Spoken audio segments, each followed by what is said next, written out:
Olá pessoal, o MEC anunciou que deve fazer um corte de 18,2% na verba das universidades e institutos federais ano que vem. Na prática, se o Congresso aprovar o projeto de lei orçamentária do governo federal, o corte na verba das universidades será de quase R$ 1 bilhão. Se isso acontecer, despesas básicas como pagamento de água, energia e equipamentos serão atingidas. Tudo isso afeta o ensino, a pesquisa e a extensão e todos os serviços que as universidades prestam à sociedade. Não podemos deixar que mais esse retrocesso aconteça. A sociedade precisa das nossas pesquisas para desenvolver novas vacinas, desenvolver medicamentos, desenvolver novas tecnologias. Quando o Estado brasileiro solicitou às universidades a sua expansão, a universidade aceitou o desafio e expandiu. Se democratizou, ela tornou-se uma universidade mais inclusiva. O impacto é extremamente grave. Provavelmente os seus efeitos surgirão ao longo do ano, né? Talvez eles não sejam impactantes no início do ano letivo, mas se nós pensarmos que no ano que vem, provavelmente nós teremos um retorno híbrido, né? Parte das atividades presenciais, parte das atividades feitas de forma remota, os custos das universidades no ano que vem serão superiores ao de 2020. Podemos ter um colapso do sistema já no primeiro semestre. Ações da Universidade Federal de Goiás para garantir que todos os estudantes consigam acompanhar as aulas remotas já beneficiaram mais de 1.600 estudantes. As aulas voltaram dia 31 de agosto pela internet. Entre as ações estão auxílios para pacotes de internet, empréstimo e doação de computadores e outros equipamentos que possibilitem um acompanhamento das aulas. Você pode contribuir doando para a campanha UFGD. Mais informações no telefone e e-mail que aparecem aqui na tela. As 27 casas de idosos de Goiás, em 6 municípios, receberam testes para Covid-19. Foram testadas mais de 1.800 pessoas, tanto colaboradores quanto moradores. A testagem foi feita graças a uma parceria do governo do estado com a fundação de um banco privado. E você está gastando mais nos últimos meses? 42% dos brasileiros disseram que as despesas aumentaram por causa da pandemia. A informação é da pesquisa feita nas 27 capitais do país pela Confederação Nacional de Dirigentes Lojistas em parceria com Offerwise. Grande parte dos entrevistados alegaram que o aumento de gastos no supermercado foi o que mais impactou. 68% deles fizeram essa afirmação. Outros 49% alegaram que teve aumento nas contas básicas, como água, energia, e outros devido ao aumento do preço de produtos e serviços. Isso se dá devido à população ter ido para dentro de casa. As crianças ficavam na escola, estudavam meio período, às vezes o período integral, e agora estão em casa, estudando em casa. Então, aumento da alimentação, consumo de energia elétrica. Os pais também, que antes iam para as empresas, agora grande parte estão trabalhando em home office. Ainda segundo a pesquisa, apesar de gastar mais com itens básicos, as pessoas agora compram menos roupas, eletrodomésticos e gastam menos com serviços de beleza, atividade física e lazer. Outra mudança na rotina dos consumidores. Eles passaram a comprar mais pela internet. Via o seu smartphone, via sites, através de redes sociais, o WhatsApp também foi bastante utilizado. 11% alegou que utilizou o WhatsApp para fazer alguma compra. Outros 5% utilizaram Instagram e Facebook. Aqui em Goiânia também não foi diferente, segundo nossos associados, tiveram uma mudança significativa na sua rotina, os empresários.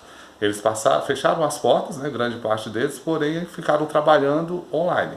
Agora as empresas estão mais no digital e aqueles que ainda não estão precisam ir. Eles precisam acelerar, precisam mudar sua forma de trabalho para poder chegar até o consumidor. Segundo o Procon, a cesta básica teve alta de 4% em Goiás, indo de R$ 431 para R$ 446. O órgão anunciou ainda aumento na fiscalização para evitar preços abusivos. As visitas do Procon aos estabelecimentos aumentaram durante a pandemia. E mais de 150 mil domicílios goianos pediram empréstimo durante a pandemia, a maioria em bancos ou financeiras. A informação é da Pesquisa Nacional por Amostra de Domicílios. 26 mil dos que solicitaram não conseguiram o empréstimo, mas a maioria, 93,4%, não precisou pedir dinheiro emprestado, pelo menos até julho. Vamos para um rápido intervalo e já voltamos.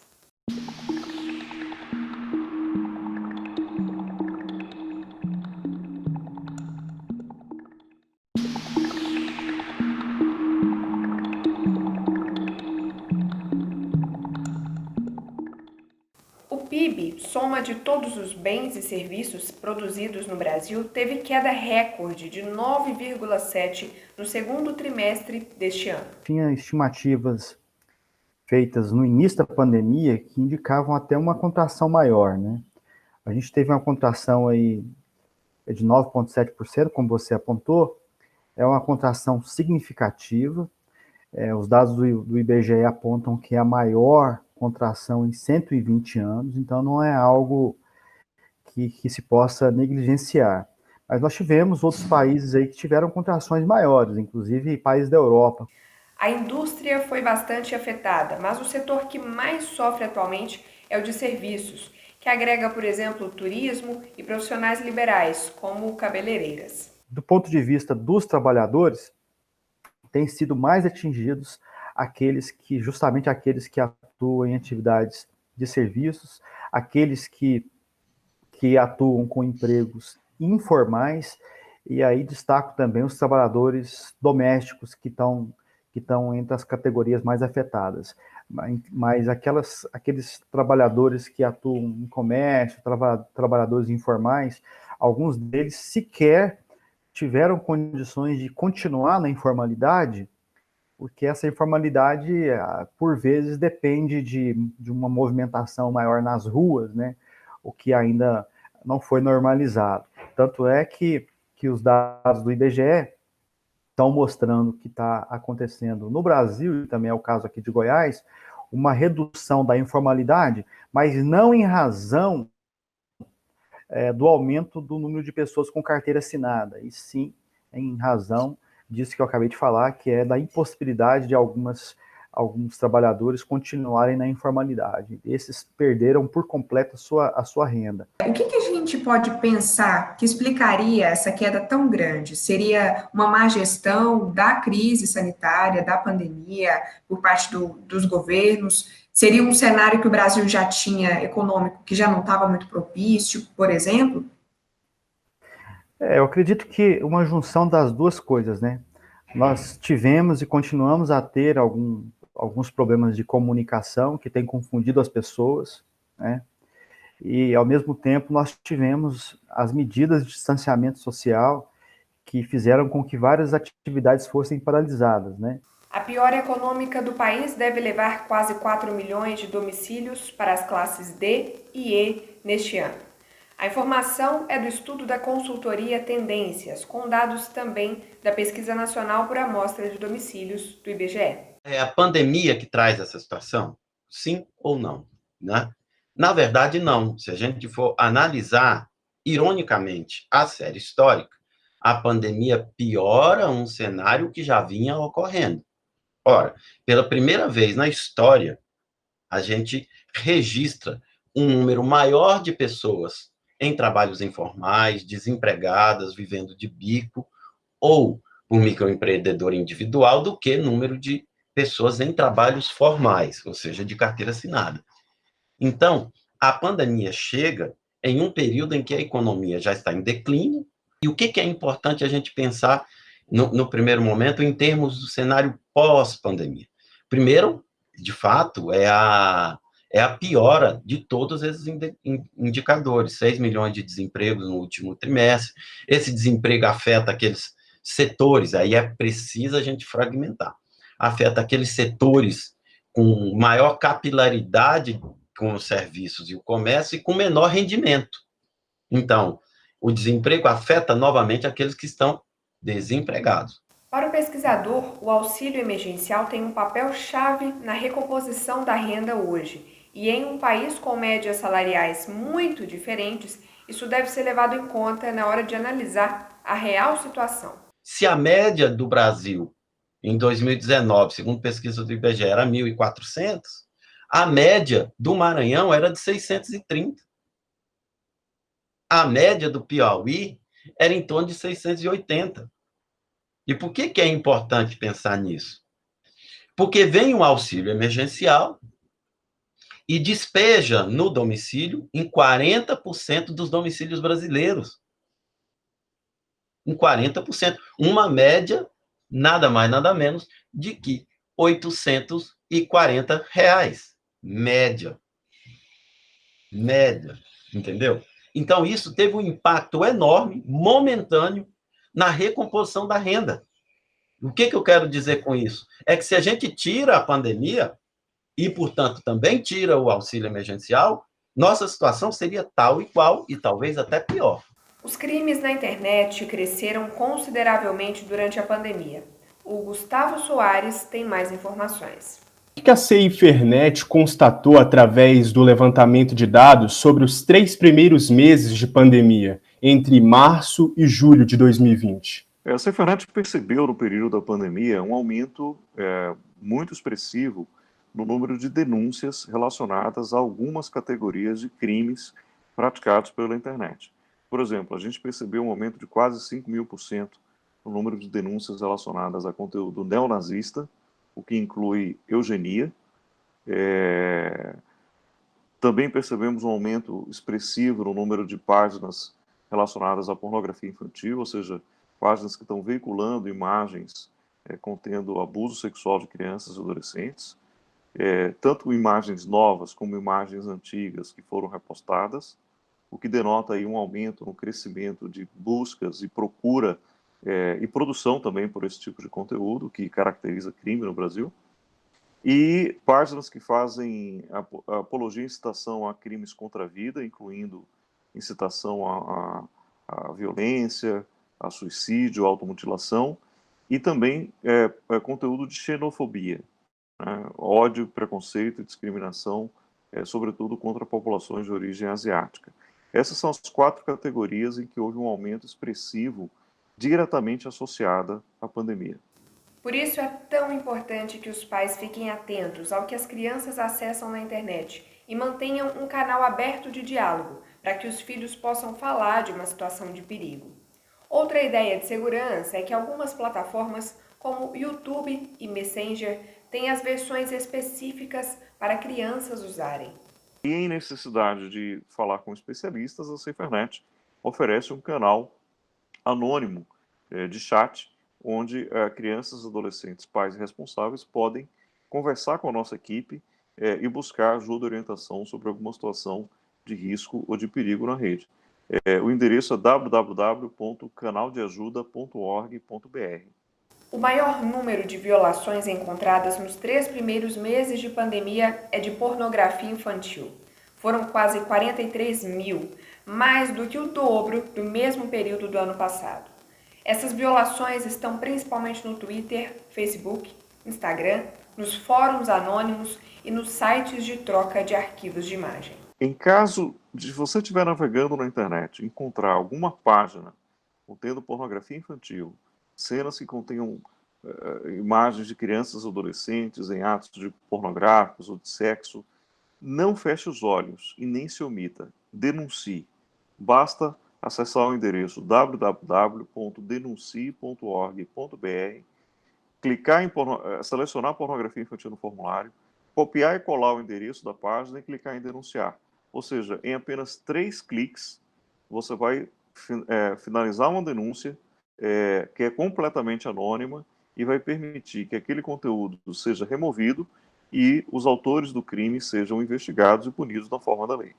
O site da ONG Safernet disponibiliza cartilhas para crianças, adolescentes e adultos que podem inclusive ser usadas em salas de aula para conscientizar sobre o uso da internet. Uma das cartilhas foi feita pelo grupo Adélias, formado por estudantes da UFG. Vamos para um rápido intervalo e já voltamos.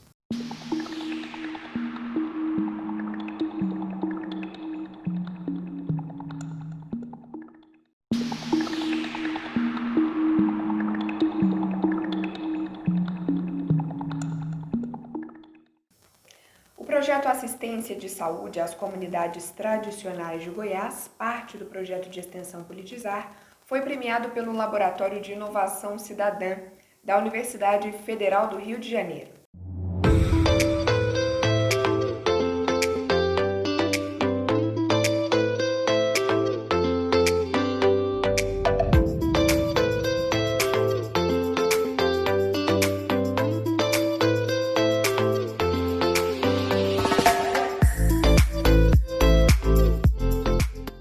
Esse ano, no contexto da pandemia, resolvemos lançar uma série chamada Tradicionais, na qual toda semana divulgamos uma comunidade indígena ou quilombola e, além de contar um pouco da sua história e da sua cultura, divulgamos um depoimento de um dos membros dessas comunidades.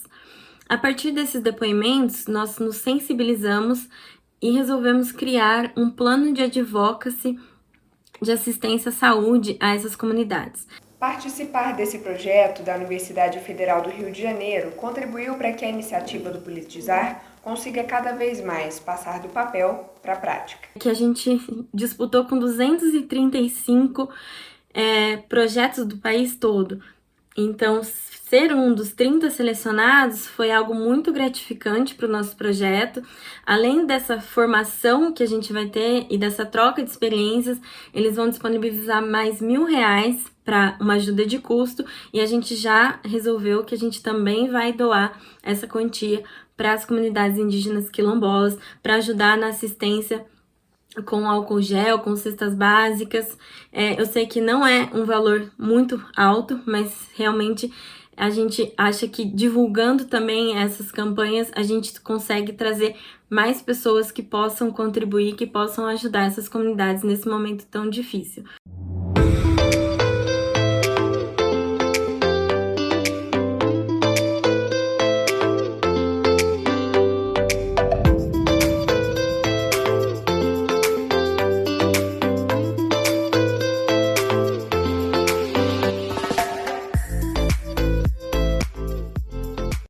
Sou a Cristina Malalveiro Brandão, da etnia Carajá, técnica de enfermagem das duas aldeias, Deboré e Burudina, acadêmica da educação do campo, UFG, cidade de Goiás. Aqui é o Torrobari, eu sou cacique da aldeia nova, que está fundada aqui em Aruanã. Nossa aldeia está localizada a noroeste do estado de Goiás, às margens do rio Araguaia, na cidade de Aruanã. A aldeia foi criada numa forma de manter a nossa linguagem materna, né? Porque o foco da nossa contribuição em relação à questão indígena é focar na linguagem. E assim foi formada a aldeia, né? Estamos aqui com 60 e poucos índios dentro dessa aldeia. Nós trouxemos os índios daí do Bananal e um pouco imigrado da Burudina, né? E está aqui. E juntaram as duas famílias, né? Então juntou e formou essa aldeia. Vivemos da pesca, caça e artesanato. Sou filha de Dona Jandira Deiratê, a maior ceramista indígena. A gente vive assim de artesanato, alguma pessoa pesca, né? E assim a gente vivemos, né, aqui na aldeia. A aldeia Burudina possui uma instituição de ensino para resgate cultural. A aldeia Deboré ainda não tem, mas já tem projeto de plantação de uma escola. E outra coisa que eu vejo é que a gente não tem um emprego bom, que a discriminação é muito grande aqui, né? Então a gente está sem emprego. Queria que fortalecer aqui. A gente precisa de parceiros igual vocês, né? Que vê a dificuldade de pessoas que realmente precisam de ajuda. As aldeias contam com um posto de saúde que atende as duas aldeias.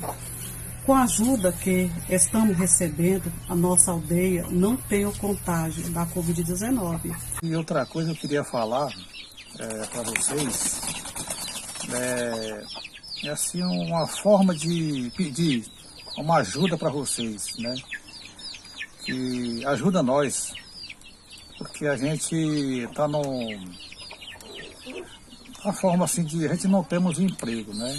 Por isso, peço a colaboração de todos para continuar nos ajudando com a doação de máscara, álcool gel e cesta básica. Obrigado, de Cotói Toqué. E essa ajuda seja bem-vinda, né? Eu agradeço em nome da comunidade todinha, né? E quero que Deus ilumine o caminho de vocês, que ajude nós mais ainda. Eu preciso dessa ajuda com muita força. Muito obrigado. Fernanda, formada em Direito na UFG, Juliana e Fernando, formados em Relações Internacionais, também pela UFG, vão para o Reino Unido fazer mestrado. Eles foram selecionados para receber bolsas do programa Chevening. O Chevening é um programa do governo britânico que busca jovens com potencial de liderança que sonham em estudar um mestrado na Inglaterra. É um programa muito prestigioso oferecido pela coroa britânica e que contempla não só a área de relações internacionais, mas todas as áreas do conhecimento. Nós ganhamos uma bolsa que cobre todos os custos relacionados ao mestrado no Reino Unido. Então ela cobre desde os custos de matrícula até os custos de deslocamento e seguro-saúde e um auxílio mensal também para você, para os gastos do cotidiano, né? A UFG foi central na nossa conquista, porque desde a nossa formação na Faculdade de Ciências Sociais, nós começamos a nos interessar pelos temas que nós vamos estudar lá fora. Eu vou estudar Direitos Humanos, o Fernando vai estudar Políticas Públicas, e desde o começo nós tivemos muito apoio dos nossos professores. Então eu devo boa parte dessa minha mudança para o Reino Unido para fazer um mestrado em Criminologia à UFG e as oportunidades que a universidade me proporcionou e as pessoas que eu conheci lá. Então, a UFG, muito obrigada. Vamos continuar defendendo a universidade pública para todos e aproveitem tudo que ela tem para oferecer. E se você tem vontade de estudar em outro país, anota essas dicas. A recomendação geral primeiro, tenha autoconfiança, porque é um processo que vai te requerer isso durante o processo seletivo como um todo. E também prepare-se muito. Nós nos preparamos aí por cerca de 1 ano para conseguir essa bolsa. Isso, o processo todo dura 9 meses, mas a nossa preparação começou antes. E a gente tem um recado para você, se você é aluno da UFG, se você sonha em fazer um mestrado fora e pensa que esses espaços não são para você, comece a pesquisar sobre o programa Chevening. É um programa muito, muito interessante, que tem muitas possibilidades, você sabe exatamente quais são os critérios que estão sendo avaliados, e é um programa que nos faz sonhar e nos permite acreditar que os espaços internacionais no Reino Unido, enfim, também são para nós. Na próxima terça-feira, 8 de setembro, começa o primeiro Fórum de Gestão Cultural das Instituições de Ensino Superior da região Centro-Oeste. Na programação tem palestras, grupos de trabalho e assembleias regionais, tudo pela internet. Mais informações você encontra em proec.ufg.br. E começou na última terça-feira a 72ª reunião anual da SBPC, a Sociedade Brasileira para o Progresso da Ciência.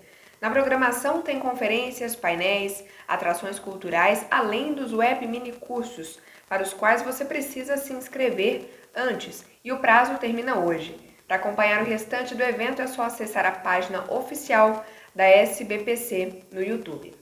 Álbum de família digital e online. Um pesquisador da UFG identificou que álbuns de família existem não mais só de maneira revelada, mas em diferentes formatos. Fotos gravadas em CDs, HDs e colocadas também nas redes sociais. Assim, a minha pesquisa ela foi motivada inicialmente por essa questão da exposição das crianças, porque eu percebi o fenômeno de que algumas mães famosas criaram perfis para os filhos. Para trazer para a realidade das pessoas, a minha pesquisa foi feita com mães que criaram para os filhos os perfis assim que nasceram, só que de maneira privada. Então, são as contas fechadas. Essas pessoas famosas, ou as mães que querem que os filhos sejam famosos, geralmente o perfil é aberto. A minha pesquisa foi voltada para essas mães que criaram esse perfil, mas de maneira privada. E ao longo da pesquisa, eu fui desconstruindo, porque eu também fui muito focado de que as mães queriam uma exposição muito grande para os filhos.